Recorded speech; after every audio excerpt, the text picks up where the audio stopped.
경제브리핑 불편한 진실이 여러분의 확실한 두통 치료제가 되어드리겠습니다. 경제 뉴스가 연예 뉴스처럼 쉽게 들리는 그날까지. 경제브리핑 불편한 진실. 경제브리핑 불편한 진실 1월 25일 순서 시작하겠습니다. 어제 국내 인터넷이 난리가 났더라고요. 왜요? 네이버나 카카오 실시간 검색어 있잖아요.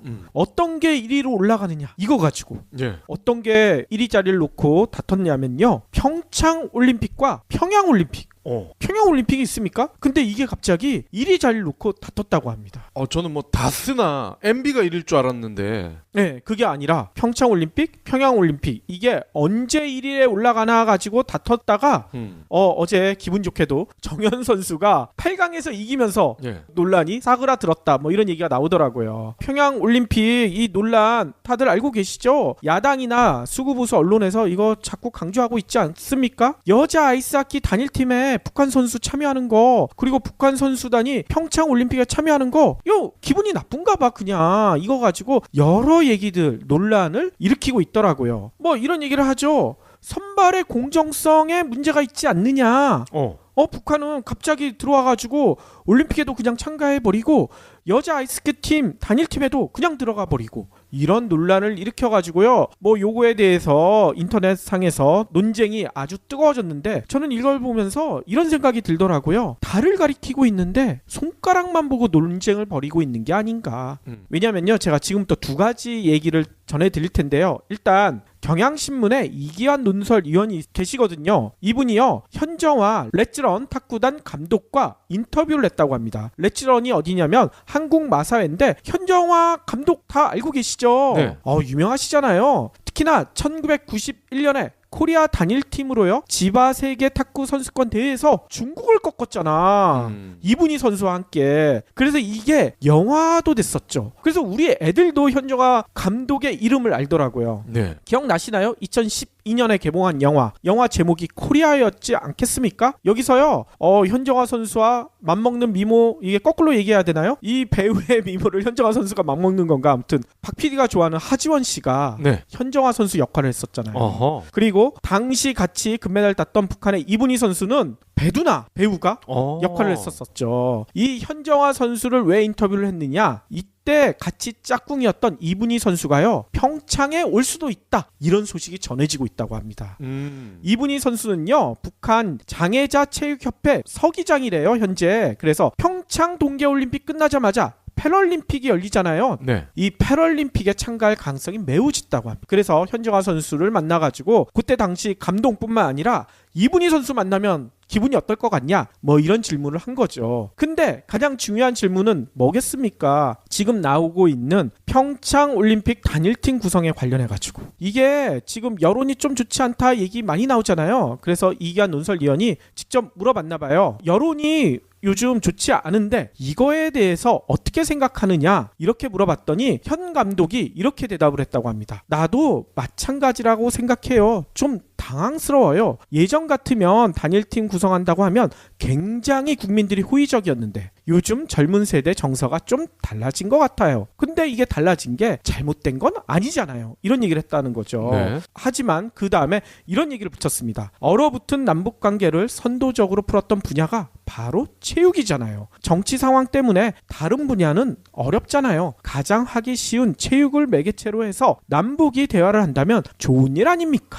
이런 얘기를 했다는 거죠. 그래서 현 감독은요 단일팀을 구성하는 아이스하키 팀 선수들에게 피해가 가지 않도록요 적절한 보상을 해줘야 된다, 이런 강조도 했다고 합니다. 네. 탁구가 그랬듯이 아이스하키도 단일팀으로서 전 세계의 스포트라이트를 받을 수 있는 기회를 얻을 수도 있습니다. 정부 역시 이번 기회에 여자 아이스하키의 저변을 넓혀주는 방안으로 마련해주면 이 대표팀 선수들의 감정이 풀리지 않을까요? 이런 얘기를 했다는 거죠. 단일팀 경험자로서 입장에서 현 감독은요 지금 냉정하게 바라볼 필요가 있다, 이런 주문을 했다는 겁니다. 마지막으로 이 얘기를 던졌대요. 단일팀이 소용없다고 하는 여론 만만치 않은 거 알고 있습니다. 하지만 한번 질문을 해봐야 할 것 같아요. 그러면 통일은 하지 않을 건가요? 스포츠 교류가 바로 통일의 출발점 아닌가요? 그렇죠. 더 큰 목적을 생각을 해야죠. 맞습니다. 뿐만 아니라 제가 두 가지 얘기를 드리겠다고 했는데 두 번째 얘기는 여자 아이스하키 남북 단일팀을 이끌고 있는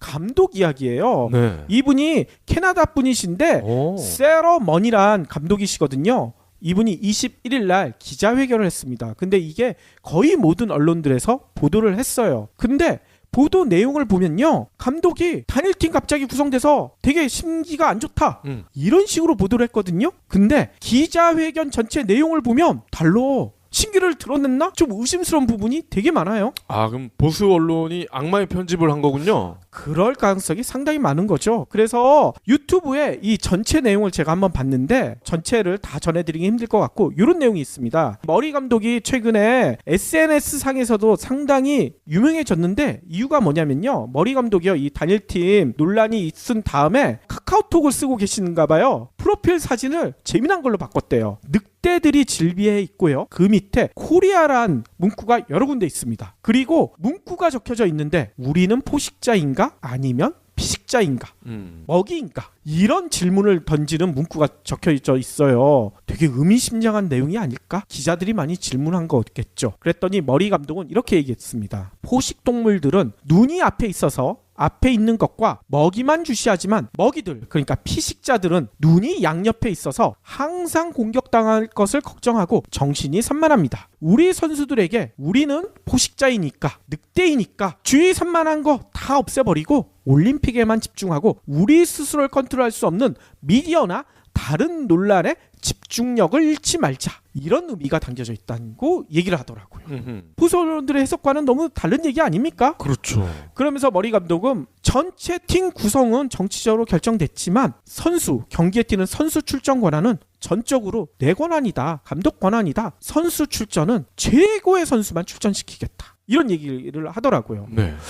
진짜 머리 감독 멋진 리더란 생각 들지 않습니까? 되게 젊으신 분이에요. 30살밖에 안 되신 여성분이신데 진짜 리더십이 대단하신 것 같아요. 이분도 그리고 저희가 앞에서 했던 얘기 하시는 것 같다는 생각도 들어요. 달을 봐야지 왜 손가락만 보고 논쟁을 벌이느냐, 이런 지적을 한다는 생각도 들고요. 이렇게 젊은 외국인 감독을 뽑아오길 잘했다는 생각이 드는데요. 그러니까요. 진짜 현정아 감독이나 머리 감독이 한 얘기처럼요, 우리는요 이게 평창올림픽, 평양올림픽 가지고 논쟁 벌일 시기가 아니에요. 여자 아이스 하키팀 단일팀이 진짜 한눈 팔지 않고 경기에 집중할 수 있도록요, 우리는 논쟁을 이제 멈추고요, 뜨거운 응원을 보내줘야 되지 않을까, 이런 생각이 듭니다. 외신들도 이걸 다 주목하고 있거든요. 그리고 평양에서 올림픽을 하는 것도 아니잖아요. 그러니까요. 근데 왜 난리야? 이해를 못하겠어요. 왜 평양올림픽 이 실시간 검색어를 올리기 위해서 수구 보수에서 난리를 치고 있는지. 그러면 오늘 꼭 챙겨야 할 경제 브리핑. 반가운 소식이 하나 전해졌어요. 지난해 우리나라 경제 성장률이요 3.1%나 기록했대요. 오. 그래서 3년 만에 3%대 성장세로 돌아왔다, 이런 얘기가 나왔습니다. 세계 경기도 개선이 됐고요. 반도체 요즘 엄청 잘 팔리잖아요. 반도체 중심으로 수출이 기대 이상 큰 폭으로 증가하면서 사상 최대 실적을 낸 영향 덕분이다, 이런 분석이 나오고 있다고 해요. 이 내용은요, 한국은행이 오늘 발표를 했는데요, 지난해 GDP는요 전년보다 3.1%포인트가 성장했다고 해요. 이는 2014년 3.3% 이래 가장 높은 수치라고 합니다. 참고로요, 2015년에는 2.8%, 2016년에도 2.8%에 머물렀었거든요. 지난해 성장률은요, 한은이 지난주에 내놓은 추정치와 같다고 해요. 하지만 국제통화기금 전망치인 3.2%보다는 살짝 낮은 수치라고 합니다. IMF는 3.2%로 전망했었거든요. 지난해 왜 이렇게 경제 성장률이 호조를 띄었느냐? 민간 소비가 완만한 회복세를 보인 가운데 건설 투자도 높은 증가세를 이어갔다고 해요. 그리고 설비 투자도 큰 폭으로 증가 전환을 했다고 합니다. 민간 소비가요 2.6%가 증가했거든요. 이는 2011년 2.9% 이후 6년 만에 최고치래요. 이렇게 소비 심리가 회복되고 있는 가운데 한파로 인해서요 도시가스와 의료 소비도 큰 폭으로 늘어났다고 합니다. 아, 그렇죠. 장재웅 실장님이 가을쯤에 예상을 하셨잖아요. 올해 롱패딩 엄청나게 팔릴 것이다. 그러니까요. 아, 진짜 딱 들어맞았어요. 맞습니다. 하지만요, 여기서 또 주목해야 될 점이 있습니다. 이렇게 경제 성장률 높일 때 보면 정부에서 많이 지출해서 이 경제 성장률을 띄우는 경우도 있거든요. 네. 근데 지난해 보니까요, 정부 소비는요 3.7% 증가하는데 그쳤대요. 2년 만에 가장 낮았다고 합니다. 그러면 건설로 뛰었을까? 건설 투자도 많이 늘어났긴 했어요. 7.5% 증가했는데 이 7.5% 증가는요 2년 만에 가장 낮은 수치라고. 그러면 결국 작년에 우리 성장률은 알짜배기다. 이렇게 그렇죠. 볼 수가 있는 거네요. 맞습니다. 특히 제조업 성장률이요 4.2%로 2016년 이래 6년 만에 최고치 이렇게 기록을 했다는 거죠. 그런데 문제가 하나 있어요. 분기 성적, 지난해 4분기 성적이요 9년 만에 최저였다고 해요. 이걸 가지고 지금 수구부서에서 난리를 치고 있거든요. 한번 내용을 들어보세요. 한은에 따르면요, 지난해 4분기 GDP는요 전년보다 0.2% 감소했다고 합니다. 분기 성장률이 마이너스인 것은요 글로벌 금융위기 당시였던 2018년 8분기 이후 처음이라고 해요. 그래서 수구보수에서는 문재인 대통령 약발이 다 했다, 이런 얘기를 하고 있죠. 하지만요 전문가들의 해석을 들어보면 그 얘기가 과연 맞을까? 이런 의문이 들기 시작합니다. 왜냐면요, 분기 성적표가 마이너스로 떨어진 게 기저효과 측면이 매우 강하다고 해요. 왜냐면요, 지난해 3분기 성장률이 1.5%나 기록했거든요. 이는 2010년 2분기 이후 최고치라고 해요. 수출도 6.1% 늘어났고 이게 2011년 1분기 이후 최고치를 기록했다고 합니다. 그런데 지난해 10월에는 추석 연휴가 무려 열흘이나 있었잖아요. 네.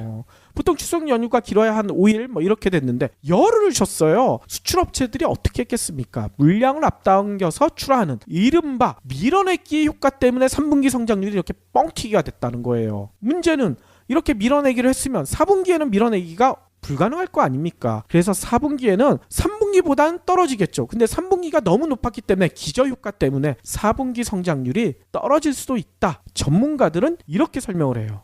그리고 이런 통계는 단기간을 놓고 보면 아무런 의미가 없잖아요. 그렇죠. 초등학교 때 뭐 반에서 5등 안에 든다고 서울대 가나? 맞습니다.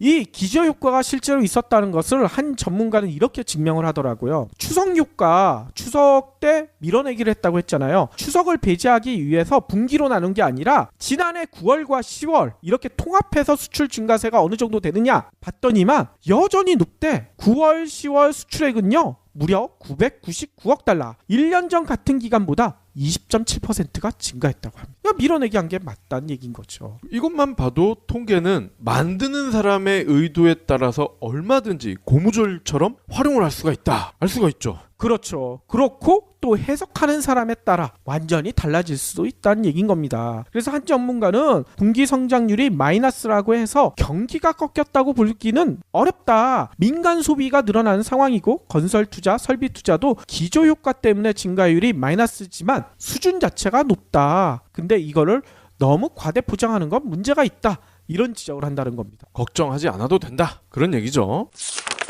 다음 소식입니다. 미국의 신용평가사 중에 와이스 레이팅스라는 데가 있대요.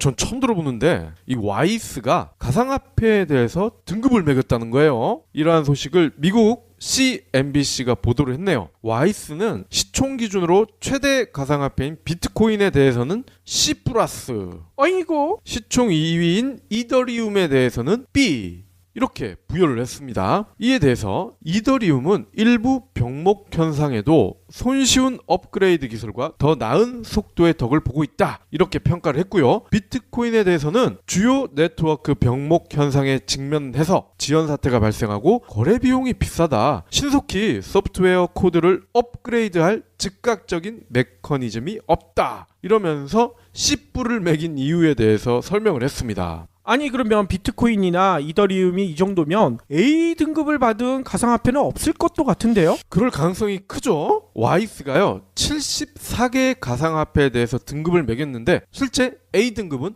없습니다. 근데 여기서 저는 74개라는 숫자에 놀래네요. 예. 가상화폐가 74개나 있어요? 더 많다고 하지 않습니까? 이야.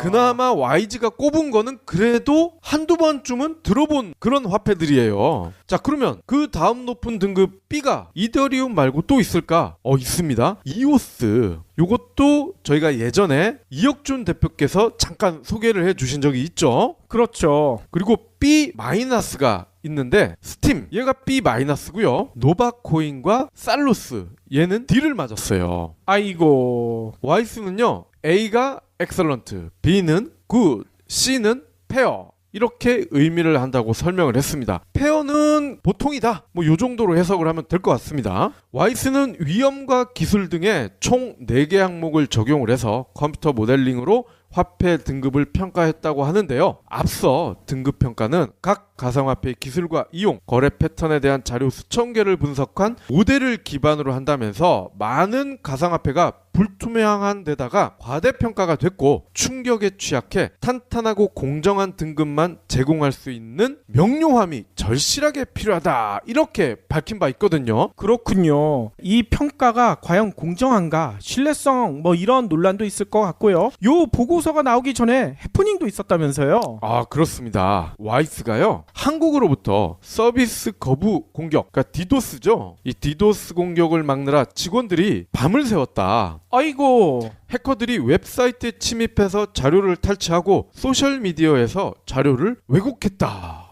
이렇게 주장을 했네요. 아하. 와이스의 설립자인 마틴 와이스는요, 자신들이 투자한 가상화폐에 대해 부정적 등급이 부여할 것을 우려한 투자자들이 소셜에 상당한 두려움을 표시했다. 이게 오늘 발표를 위협하기 위한 시도로 이어진 것으로 보인다. 이렇게 말했습니다. 이렇게 두려움을 표시하고 하는 분들은 확실히 투자는 아닌 것 같아요. 예. 투기를 하신 거죠. 이런 분들 많잖아요. 네이버에서 부동산 기사 한번 보세요. 댓글에 이런 분들 엄청 많아요. 그러니까요.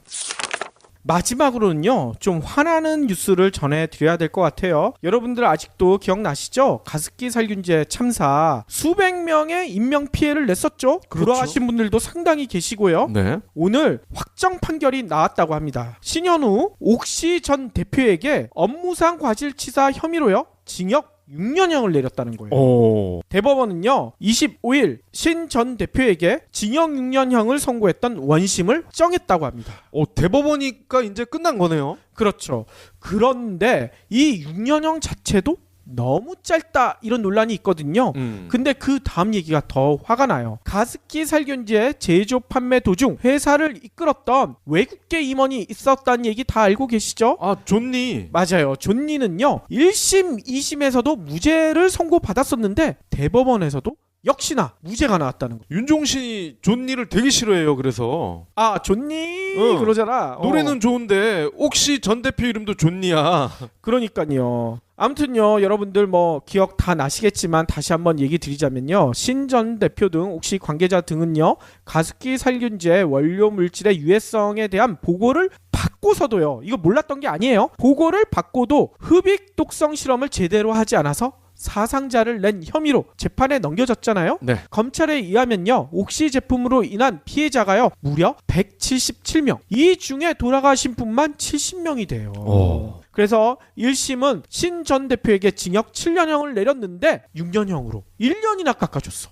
뭔 이유로? 보나마나 나이가 많다 그거겠죠. 재판부는 이렇게 설명을 했어요. 신 전 대표 등 옥시 관계자는 가습기 살균제의 흡입 독성이 존재할 것이라는 사실을 잘 알고 있으면서도 전혀 확인해 본 적이 없다. 옥시 측이 해외 연구소에 의뢰한 실험도 제품 출시 후 광고를 위한 판매가 아니라 광고를 위한 비용이 적게 드는, 너무나 화나지 않습니까? 비용 때문에 사람 목숨을 앗아간 거예요. 아무튼 이런 비용이 적게 드는 간단한 시험 수준이었던 것으로 보인다. 하지만 존니 대표에 대해서는요 가습기 살균제 제조 판매 과정에 관여했다고 보기 어렵다는 이유로 무죄를 선고한다. 이런 얘기를 했다는 거예요. 이해가 되십니까? 재판부는요 존니 대표가 대표이사 재직 당시 제품의 안정성이나 광고 문구가 거짓이라고 의심할 만한 보고를 받았다는 인정할 증거가 부족하다. 직접 보고 관계에 있었던 것으로 보이는 거라부 제인 현 옥시 대표 등에 대한 수사 수사도 이루어지지 못했다. 이러면서 무죄를 내린 이유를 설명을 했어요. 전혀 이해가 안 되지 않습니까? 예. 내용을 보면서도요. 사법부 블랙리스트, 사법부 적폐가 아직도 남아있지 않은가? 우리의 갈 길이 아직도 멀지 않은가? 이런 생각이 들 수밖에 없습니다. 그렇죠. 이 신 전 대표는 6년이 확정됐잖아요. 그럼 6년 동안 옥시 가습기 살균제를 가습기와 함께 넣어줘야 돼. 그러니까요. 아니 그리고 존니 대표도 뭐 어느 집에 사는지 모르겠지만 그 근처에 옥시 가습기를 좀 틀어드리고 싶네요. 네. 그러면 오늘의 섹션 시작할 텐데요. 오늘은 박 PD가 오디오북 관련된 이야기를 해주신다고 하셨거든요. 그렇습니다. 이 PD님 조여정 씨 아시죠? 조유정 씨 알죠? 네. 이분이 얼마 전에요. 오디오북 낭독에 참여를 했어요. 그래요? 이 디지털 콘텐츠 기업 중에 오디언 소리라는 곳이 있거든요. 예. 여기에서 조여정이 낭독한 나스메 소세키의 작품 중에 이 도련님이라는 게 있대요.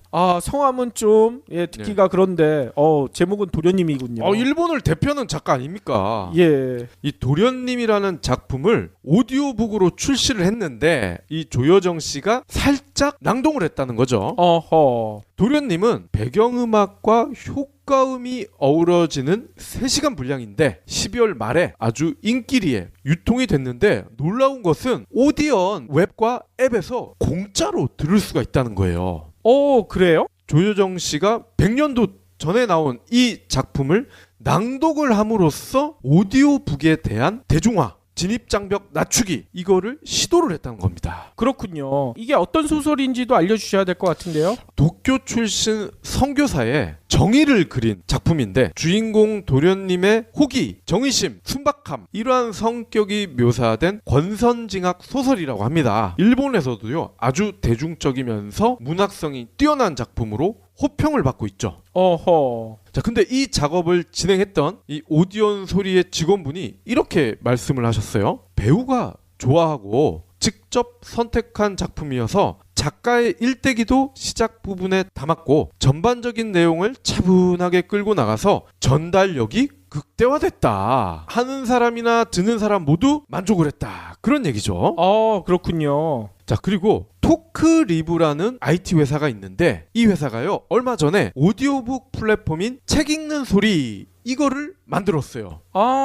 근데 재밌는 건 오디오북 하면은 보통은 출판사에서 기존에 있던 책을 성우를 써서 만든다 이렇게 생각을 하잖아요. 보통 그렇게 만들었죠. 예. 근데 이 책 읽는 소리는요 꼭 전문 작가가 아니더라도 일반인 누구나 자신의 창작 스토리를 음성으로 녹음을 해서 오디오북으로 만들 수가 있다는 거예요. 예를 들어 박 PD가 좋아하는 시가시노 게이고 소설을 읽어가지고 오디오북을 만들 수가 있다. 그렇죠. 어린 왕자를 패러디한 사근 왕자 이런 거를 오디오북으로 만들 수가 있다는 거예요. 그 책은 안 팔릴 것 같은데요. 자, 그리고 이 책을요 작품성만 좋다면 재미만 있다면 일반인들이 구매를 할 수도 있다는 거죠. 저희가 썼던 누가 내 돈을 훔쳤을까 이것도 오디오북으로 빨리 만들어야 될 것 같은데요. 네, 만들어야 되는데 글쎄요 이 경제책을 들을 때 과연 어떤 기분이 들지는 모르겠습니다. 아무래도 소설이나 수필, 여행기 같은 게 잘 맞을 것 같긴 해요. 그렇기는 하죠. 책 읽는 소리에는요 창작 스토리는 물론이고요 출판사의 오디오북 콘텐츠 500여억 원 이상이 준비가 돼 있습니다. 현재 안드로이드 앱으로 이용을 할 수가 있고요. 토크리브의 이지우 대표가요 오디오북은 다른 일을 하면서도 책을 읽을 수가 있고 언제 어디서나 이동 중에도 독서를 할 수 있는 장점이 있다. 책 읽는 소리에서는 전문 성우가 아닌 일반인도 자신이 창작한 이야기를 자신이 녹음하는 것도 가능하다. 대단하지 않습니까? 그러네요. 목소리가 좋은 분들은 오히려 이게 부업이 될 수도 있겠어요. 자, 그리고 이 책 읽는 소리는요 한국사회적기업진흥원의 사회적 기업가 육성 사업으로 선정이 됐고요. 특히 기부 시스템이 탑재가 돼서 청취자가 구매한 오디오북 일부가 청취자의 이름으로 시각장애인에게도 기부가 된다는 거. 이거 괜찮군요. 자, 그리고 NC소프트가요 웹툰과 웹소설을 서비스하는 플랫폼이 있다는 사실 아시나요? 버프라는 플랫폼이 있습니다. 아하. 여기에 지금까지는 만화나 소설만 운영을 해왔는데 얼마 전에 귀로 받는 버프 이거를 공개했어요. 귀로 받는 버프가 뭐냐? 오디오북이거든요. 예. 웹툰, 웹소설 등의 기존 버프의 콘텐츠를요 전문 성우가 읽어준다는 겁니다. 그러면 어떤 오디오북을 지금 즐길 수가 있나요? 예. 달을 잃은 하늘 이게 가장 먼저 공개가 됐는데요. 블레이드 앤 소울 아시죠? 이 유명한 게임이죠. 예, 불소라고 줄여서 표현을 하는데 이 불소 안에 있는 캐릭터 소양상, 진서연 이 두 친구가 처음 만난 시점을 다룬 웹소설입니다. 이게 예전에 뮤지컬로도 나오지 않았었나요? 맞습니다. 진서연이 주인공인 뮤지컬도 나왔었죠. 이번 오디오북 제작에는요. NC 사운드 팀이 참여했고요. 목소리 녹음에는 인기 성우인 남도영 씨, 이지연 씨가 출연을 했습니다. 인기 팟캐스터인 우리 박 PD는 왜 안 불렀을까? 저는 최저 임금만 줘도 기꺼이 나갈 텐데 말이죠. 그러니까요. 자, 그리고요. 창비, 문학동네, 커뮤니케이션스 북스. 다들 유명한 출판사 아닙니까? 이들 출판사가요. 팟캐스트와 오디오북 제작을 준비를 하고 있다는 거예요. 창비는요. 오디오북 서비스인 더책을 이미 운영을 하고 있습니다. 더책은요 NFC 기술을 활용한 오디오북 서비스인데 이게 아주 신기한 게요. 종이책에 스마트폰을 갖다 대면요 오디오북 디지털 콘텐츠를 바로 이용을 할 수가 있어. NFC가 탑재된 그런 스마트폰에서는 이게 가능하겠군요. 예. 그러니까 종이책을 한 권 사면 오디오북도 같이 따라온다. 이렇게 이해를 하시면 될 것 같습니다. 그리고 오디오북 서비스를 역시 이미 제공하고 있는 교보문고는요. 자체 팟캐스트죠. 낭만서점 이거를 2014년부터 아직까지 인기리에 운영을 해오고 있습니다. 자, 그리고 요즘은요. 인기 웹툰이요. 오디오툰으로 변신을 하고 있어요. 웹툰이 오디오툰으로? 예, 아까 NC 귀로 받는 버프 이거와 같은 맥락인 거죠. 그렇기 때문에 강철비 그리고 은밀하게 위대하게 이런 것들이 조만간 오디오로 듣는 툰 이런 형식으로 나올 수가 있다는 겁니다. 그렇겠군요. 자, 이제 구글 얘기를 해야 될 것 같아요. 구글이요. 어제죠. 24일 구글 앱 마켓인 구글 플레이에서 오디오북 서비스를 시작했습니다. 한국을 포함해서요. 전 세계 45개국에 동시 출시를 했는데 한국어 등의 9개 언어를 지원한다고 합니다. 국내 도서는 1만여 권 수준이고요. 구글 플레이의 오디오북은요. 책 내용을 음성으로 들을 수 있는 소리책 서비스겠죠. 구글 플레이 도서를 통해서 전 세계 출판사에서 제공하는 글로벌 라이브러리를 기반으로 다양한 분야의 오디오북을 제공한다는 거. 미국인들이 구글 책액, 이 구글 책을 바탕으로 만들어진 오디오북까지도 한국에서 들을 수가 있다는 겁니다. 그렇겠군요. 구글 플레이 오디오북은요. 개별 도서 구입 모델을 적용을 해서 사용자가요. 서비스 정기 구독 뭐 이런 거 없이 그냥 권별, 개별로 계산을 하는 방식입니다. 아마존 같은 경우는 이런 월정액 형식으로 주로 하잖아요. 그렇죠. 네, 구글은 무조건 권당 계산을 하고요. 오디오북을 정가 대비 10% 할인을 하고 있다고 합니다. 거기다가 재미있는 기능들이 있어요. 미리 듣기를 할 수가 있는데 저는 한 30초 정도 해줄 줄 알았거든요. 멜론처럼 5분을 미리 들을 수가 있습니다. 그렇죠. 오디오북 전체 다 들으려면 아무리 못해도 한 3-40분? 길게는 막 한두 시간 가니까 5분은 미리 들려줘야죠. 저는 이게 의외였어요. 생각보다는 많이 들려주는구나. 그리고요. 구매한 도서는 구글 플레이의 북 앱에도 보관이 되고요. 그리고 책을 성우가 읽어주기만 하는 게 아니라 만약에 비가 내리는 장면, 개가 짖는 장면이 나온다. 그러면 비 내리는 소리, 개 짖는 소리가 들린다는 거야. 그렇죠. 저도 예전에 오디오북 들어보니까요. 진짜 라디오 드라마를 듣는 듯한 그런 재미가 있긴 있더라고요. 예. 또 이런 부분 있잖아요. 베토벤의 운명 울려 퍼지고 있다. 이런 묘사하는 부분이 나오면 운명이 나오는 거야. 그렇죠. 오디오북에서. 멋있지 않습니까? 구글 플레이 도서를 지원하는 안드로이드, iOS, 웹 다양한 플랫폼에서 사용할 수가 있고요. 또 취침 타이머 이런 걸 설정을 할 수가 있어. 들으면서 주무시는 분들. 예. 책을 보다가 2시네? 이러면 좀 난감할 수 있잖아요. 다음날 7시에 내가 PT 발표를 해야 되는데 그러고 이런 사태를 방지하기 위해서 1시에 주무실 수 있도록 타이머 기능도 제공을 한다. 그리고 이 부분은 좀 지루한데 30초 앞으로 가기, 뒤로 가기 이런 기능도 있다는 겁니다. 그리고 목차별 듣기 가능하고요. 이런 거 궁금하죠? 이거 언제 끝나는 거야? 내가 지금 전체 분량의 몇 % 정도를 듣고 있는 거지? 우리가 전자책에도 이런 기능이 있죠. 그렇죠. 몇 퍼센트 봤다는 게 나오죠. 네, 이 오디오북에서는요. 남은 시간 확인도 가능하다는 겁니다. 앞으로는요. 구글의 인공지능 비서죠. 구글 어시스턴트와도 연계가 되기 때문에 음성 명령으로도요. 책을 살 수도 있고 명령으로 책 중간중간 검색도 가능해진다는 거. 이런 게 아주 획기적이라는 거죠.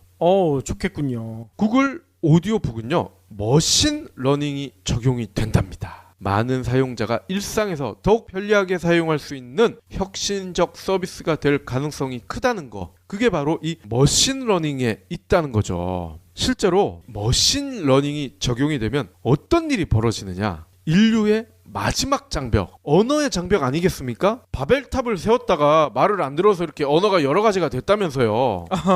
그렇죠. 근데 이 언어의 장벽마저 무너뜨릴 수가 있다. 어떻게? 오디오북 서비스를 통해 이게 가능해질 수도 있다는 겁니다. 오디오북을 포함한 다양한 음성 서비스를 기반으로 했을 때 엄청난 양의 음성 데이터를 모을 수가 있겠죠? 그렇겠죠. 서비스 출시와 함께 전 세계 각지의 출판사에서 제공하는 9가지 언어, 이거를 음성 콘텐츠로 확보를 했다. 알파고와 바둑을 둘 때처럼 데이터가 쌓이고 분석이 이루어지면 인간처럼 창의적인 언어 구현이 가능한, 즉 말을 할 수 있는 로봇을 만들 수 있지 않겠습니까? 가능하겠군요. 이세돌을 이긴 바둑을 잘 두는 로봇도 이제 나오는 게 시간 문제 아니에요. 말을 잘하는 로봇도 나올 수가 있다는 거. 다양한 인종과 이용자 데이터를 통해서 각 언어의 형태소, 문장, 발음 등을 꼼꼼하게 분석한 다음에 언어 표준화 작업을 수행을 하게 되면은 결국 언어 장벽도 순식간에 무너질 수가 있다는 겁니다. 이런 장면 좀 빨리 무너졌으면 좋겠는데. 실제로요, 구글이 이런 작업을 하게 된 배경이 있습니다. 일단 음성 관련한 서비스를 살짝 내놔봤더니 반응이 너무 좋은 거야.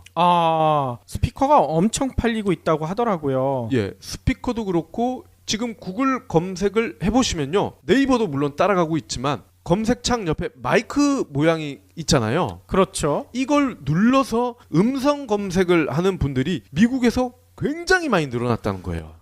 미국뿐만 아니라요. 우리 애도 그걸로 검색해요. 예. 저는 좀 쑥스러워서 그걸 잘 못하겠는데 애들은 그게 더 편하대. 그럴 수 있죠. 실제로요, 미국 여론조사 기관인 퓨리 서치 센터, 저희가 가끔 인용하는 조직 아닙니까? 이 퓨리 리서치 센터가 조사한 미국 성인 음성 비서 사용 현황을 보면요, 미국 성인의 무려 46%가 음성 비서를 사용하고 있다는 겁니다. 그렇죠. 시리나 구글 어시스턴트를 쓰는 미국 성인이 절반이란 얘기예요. 자, 그리고 영국 경제 매체인 캠페인은요, 컴스코어 자료를 인용을 해서 2020년 전체 검색의 50%가 음성으로 이루어질 것이다, 이렇게 전망을 했습니다. 그리고 구글이 2016년 모바일 검색 데이터를 봤더니 음성 비중이 20%를 넘었다는 거예요. 아마 작년 기준으로는 40% 가까이 육박을 하지 않았을까 싶습니다. 그렇죠. 이렇게 다양한 국가에서 데이터가 모아지고 분석이 이루어지면 구글이 세계 언어를 하나로 합쳐버리는 단일 플랫폼을 만들 수도 있겠는걸? 이렇게 생각을 하게 됐다는 겁니다. 구글만 생각했을까요? 아마존도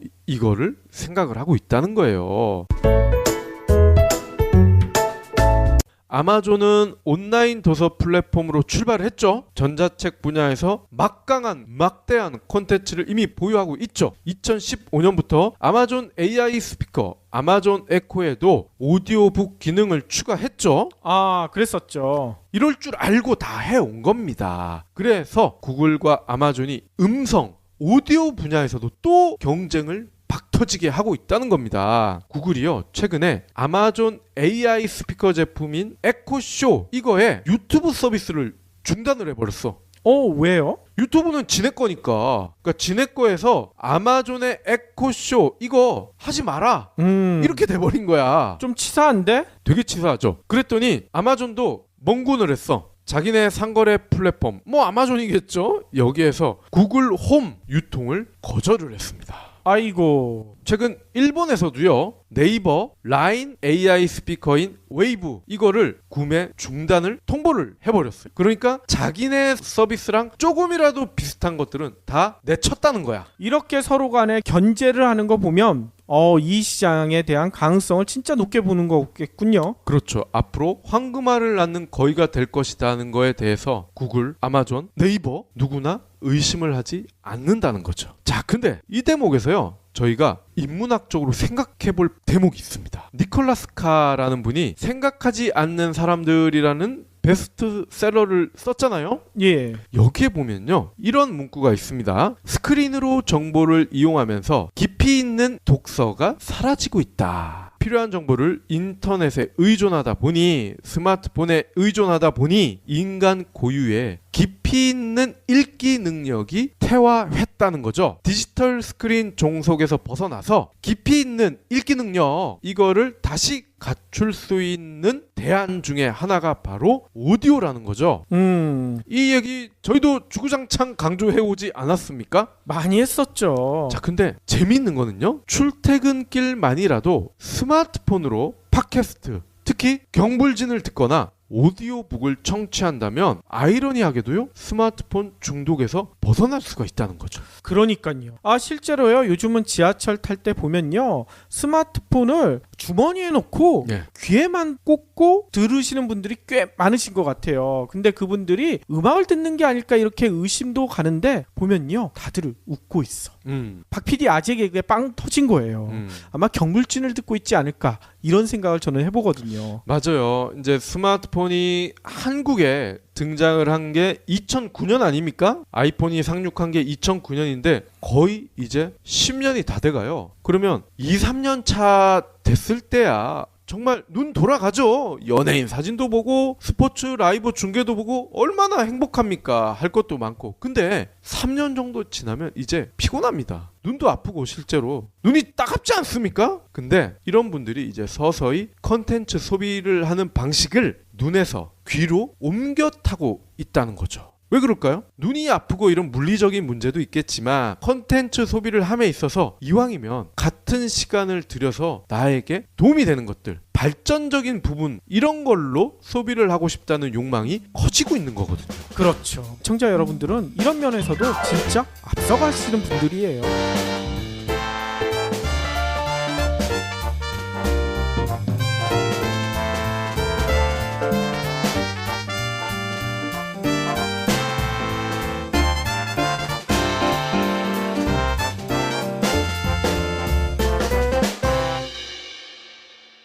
경제브리핑 불편한 진실 완수해주셔서 감사합니다.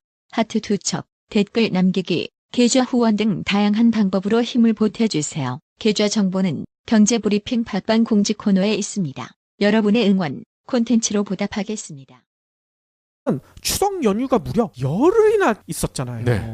보통 추석 연휴가 길어야 한 5일 뭐 이렇게 됐는데 열흘을 쉬었어요. 수출업체들이 어떻게 했겠습니까? 물량을 앞당겨서 출하하는 이른바 밀어내기 효과 때문에 3분기 성장률이 이렇게 뻥튀기가 됐다는 거예요. 문제는 이렇게 밀어내기를 했으면 4분기에는 밀어내기가 불가능할 거 아닙니까? 그래서 4분기에는 3분기보다는 떨어지겠죠. 근데 3분기가 너무 높았기 때문에 기저효과 때문에 4분기 성장률이 떨어질 수도 있다. 전문가들은 이렇게 설명을 해요.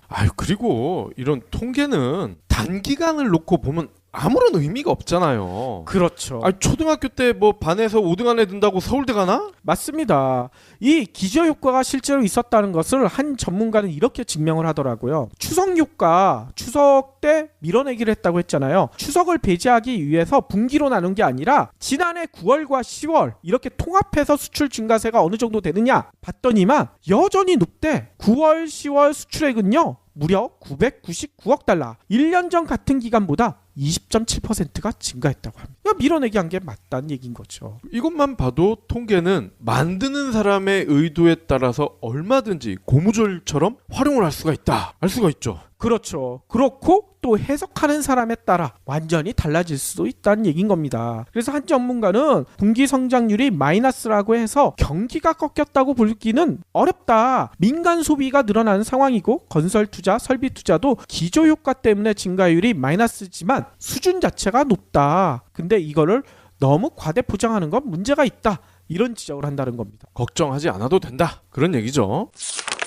다음 소식입니다. 미국의 신용평가사 중에 와이스 레이팅스라는 데가 있대요. 어허. 전 처음 들어보는데 이 와이스가 가상화폐에 대해서 등급을 매겼다는 거예요. 이러한 소식을 미국 CNBC가 보도를 했네요. 와이스는 시총 기준으로 최대 가상화폐인 비트코인에 대해서는 C+, 어이고. 시총 2위인 이더리움에 대해서는 B 이렇게 부여를 했습니다. 이에 대해서 이더리움은 일부 병목 현상에도 손쉬운 업그레이드 기술과 더 나은 속도의 덕을 보고 있다. 이렇게 평가를 했고요. 비트코인에 대해서는 주요 네트워크 병목 현상에 직면해서 지연 사태가 발생하고 거래 비용이 비싸다. 신속히 소프트웨어 코드를 업그레이드할 즉각적인 메커니즘이 없다. 이러면서 C뿔을 매긴 이유에 대해서 설명을 했습니다. 아니 그러면 비트코인이나 이더리움이 이 정도면 A 등급을 받은 가상화폐는 없을 것도 같은데요? 그럴 가능성이 크죠. 와이스가요 74개의 가상화폐에 대해서 등급을 매겼는데 실제 A 등급은 없습니다. 상당히 유명해졌는데 이유가 뭐냐면요. 머리 감독이요. 이 단일팀 논란이 있은 다음에 카카오톡을 쓰고 계시는가 봐요. 프로필 사진을 재미난 걸로 바꿨대요. 늑대들이 질비해 있고요. 그 밑에 코리아란 문구가 여러 군데 있습니다. 그리고 문구가 적혀져 있는데 우리는 포식자인가? 아니면 피식자인가? 먹이인가? 이런 질문을 던지는 문구가 적혀져 있어요. 되게 의미심장한 내용이 아닐까? 기자들이 많이 질문한 거겠죠. 그랬더니 머리 감독은 이렇게 얘기했습니다. 포식동물들은 눈이 앞에 있어서 앞에 있는 것과 먹이만 주시하지만 먹이들, 그러니까 피식자들은 눈이 양옆에 있어서 항상 공격당할 것을 걱정하고 정신이 산만합니다. 우리 선수들에게 우리는 포식자이니까, 늑대이니까 주의 산만한 거 다 없애버리고 올림픽에만 집중하고 우리 스스로를 컨트롤할 수 없는 미디어나 다른 논란에 집중력을 잃지 말자. 이런 의미가 담겨져 있다고 얘기를 하더라고요. 후소론들의 해석과는 너무 다른 얘기 아닙니까? 그렇죠. 그러면서 머리 감독은 전체 팀 구성은 정치적으로 결정됐지만 선수, 경기에 뛰는 선수 출전 권한은 전적으로 내 권한이다. 감독 권한이다. 선수 출전은 최고의 선수만 출전시키겠다. 이런 얘기를 하더라고요. 네. 진짜 머리 감독 멋진 리더라는 생각 들지 않습니까? 되게 젊으신 분이에요. 30살밖에 안 되신 여성분이신데 진짜 리더십이 대단하신 것 같아요. 이분도 그리고 저희가 앞에서 했던 얘기 하시는 것 같다는 생각도 들어요. 달을 봐야지 왜 손가락만 보고 논쟁을 벌이느냐 이런 지적을 한다는 생각도 들고요. 이렇게 젊은 외국인 감독을 뽑아오길 잘했다는 생각이 드는데요. 그러니까요. 진짜 현정아 감독이나 머리 감독이 한 얘기처럼요. 우리는요. 이게 평창올림픽, 평양올림픽 가지고 논쟁 벌일 시기가 아니에요. 여자 아이스 하키팀 단일팀이 진짜 한눈 팔지 않고 경기에 집중할 수 있도록요. 우리는 논쟁을 이제 멈추고요. 뜨거운 응원을 보내줘야 되지 않을까 이런 생각이 듭니다. 외신들도 이걸 다 주목하고 있거든요. 그리고 평양에서 올림픽을 하는 것도 아니잖아요. 그러니까요. 근데 왜 난리야? 이해를 못하겠어요. 왜 평양올림픽이 실시간 검색어를 올리기 위해서 수구부수에서 난리를 치고 있는지. 그러면 오늘 꼭 챙겨야 할 경제 브리핑. 반가운 소식이 하나 전해졌어요. 지난해 우리나라 경제 성장률이요 3.1%나 기록했대요. 그래서 3년 만에 3%대 성장세로 돌아왔다. 이런 얘기가 나왔습니다. 세계 경기도 개선이 됐고요. 반도체 요즘 엄청 잘 팔리잖아요. 반도체 중심으로 수출이 기대 이상 큰 폭으로 증가하면서 사상 최대 실적을 낸 영향 덕분이다. 이런 분석이 나오고 있다고 해요. 이 내용은요. 한국은행이 오늘 발표를 했는데요. 지난해 GDP는 패럴림픽이 열리잖아요. 네. 이 패럴림픽에 참가할 가능성이 매우 짙다고 합니다. 그래서 현정아 선수를 만나가지고 그때 당시 감동뿐만 아니라 이분이 선수 만나면 기분이 어떨 것 같냐? 이런 질문을 한 거죠. 근데 가장 중요한 질문은 뭐겠습니까? 지금 나오고 있는 평창올림픽 단일팀 구성에 관련해가지고 이게 지금 여론이 좀 좋지 않다 얘기 많이 나오잖아요. 그래서 이기한 논설위원이 직접 물어봤나 봐요. 여론이 요즘 좋지 않은데 이거에 대해서 어떻게 생각하느냐 이렇게 물어봤더니 현 감독이 이렇게 대답을 했다고 합니다. 나도 마찬가지라고 생각해요. 좀 당황스러워요. 예전 같으면 단일팀 구성한다고 하면 굉장히 국민들이 호의적이었는데 요즘 젊은 세대 정서가 좀 달라진 것 같아요. 근데 이게 달라진 게 잘못된 건 아니잖아요. 이런 얘기를 했다는 거죠. 네. 하지만 그 다음에 이런 얘기를 붙였습니다. 얼어붙은 남북 관계를 선도적으로 풀었던 분야가 바로 체육이잖아요. 정치 상황 때문에 다른 분야는 어렵잖아요. 가장 하기 쉬운 체육을 매개체로 해서 남북이 대화를 한다면 좋은 일 아닙니까? 이런 얘기를 했다는 거죠. 그래서 현 감독은요, 단일팀을 구성하는 아이스하키 팀 선수들에게 피해가 가지 않도록요, 적절한 보상을 해줘야 된다. 이런 강조도 했다고 합니다. 네. 탁구가 그랬듯이 아이스하키도 단일팀으로서 전 세계의 스포트라이트를 받을 수 있는 기회를 얻을 수도 있습니다. 정부 역시 이번 기회에 여자 아이스하키의 저변을 넓혀주는 방안으로 마련해주면 이 대표팀 선수들의 감정이 풀리지 않을까요? 이런 얘기를 했다는 거죠. 단일팀 경험자로서 입장에서 현 감독은요, 지금 냉정하게 바라볼 필요가 있다. 이런 주문을 했다는 겁니다. 마지막으로 이 얘기를 던졌대요. 단일팀이 소용없다고 하는 여론 만만치 않은 거 알고 있습니다. 하지만 한번 질문을 해봐야 할 것 같아요. 그러면 통일은 하지 않을 건가요? 스포츠 교류가 바로 통일의 출발점 아닌가요? 그렇죠. 더 큰 목적을 생각을 해야죠. 맞습니다. 뿐만 아니라 제가 두 가지 얘기를 드리겠다고 했는데 두 번째 얘기는 여자 아이스하키 남북 단일팀을 이끌고 있는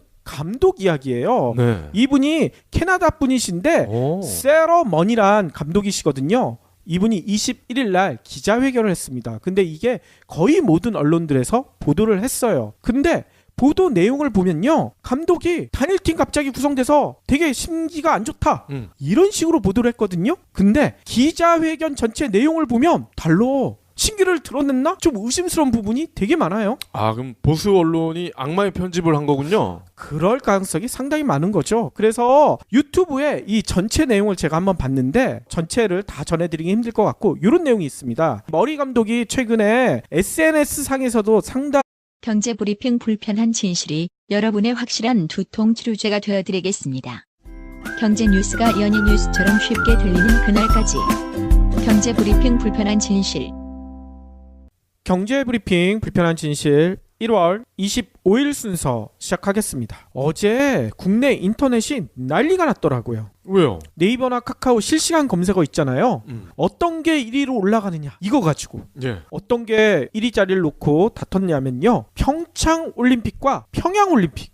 평양올림픽이 있습니까? 근데 이게 갑자기 1위 자리를 놓고 다퉜다고 합니다. 저는 뭐 다스나 MB가 이럴 줄 알았는데. 네, 그게 아니라 평창올림픽, 평양올림픽 이게 언제 1위에 올라가나 가지고 다퉜다가 어제 기분 좋게도 정현 선수가 8강에서 이기면서 예. 논란이 사그라들었다, 뭐 이런 얘기가 나오더라고요. 평양올림픽 이 논란 다들 알고 계시죠? 야당이나 수구보수 언론에서 이거 자꾸 강조하고 있지 않습니까? 여자 아이스하키 단일팀에 북한 선수 참여하는 거, 그리고 북한 선수단이 평창올림픽에 참여하는 거, 요 기분이 나쁜가 봐. 그냥 이거 가지고 여러 얘기들, 논란을 일으키고 있더라고요. 뭐 이런 얘기를 하죠. 선발의 공정성에 문제가 있지 않느냐. 북한은 갑자기 들어와가지고 올림픽에도 그냥 참가해버리고 여자 아이스케 팀 단일팀에도 그냥 들어가 버리고 이런 논란을 일으켜가지고요, 뭐 요거에 대해서 인터넷상에서 논쟁이 아주 뜨거워졌는데 저는 이걸 보면서 이런 생각이 들더라고요. 달을 가리키고 있는데 손가락만 보고 논쟁을 벌이고 있는 게 아닌가. 왜냐면요, 제가 지금부터 두 가지 얘기를 전해드릴 텐데요. 일단 경향신문에 이기환 논설위원이 계시거든요. 이분이요, 현정화 레츠런 탁구단 감독과 인터뷰를 했다고 합니다. 레츠런이 어디냐면 한국 마사회인데 현정화 감독 다 알고 계시죠? 네. 유명하시잖아요. 특히나 1991년에 코리아 단일팀으로요, 지바 세계 탁구 선수권 대회에서 중국을 꺾었잖아.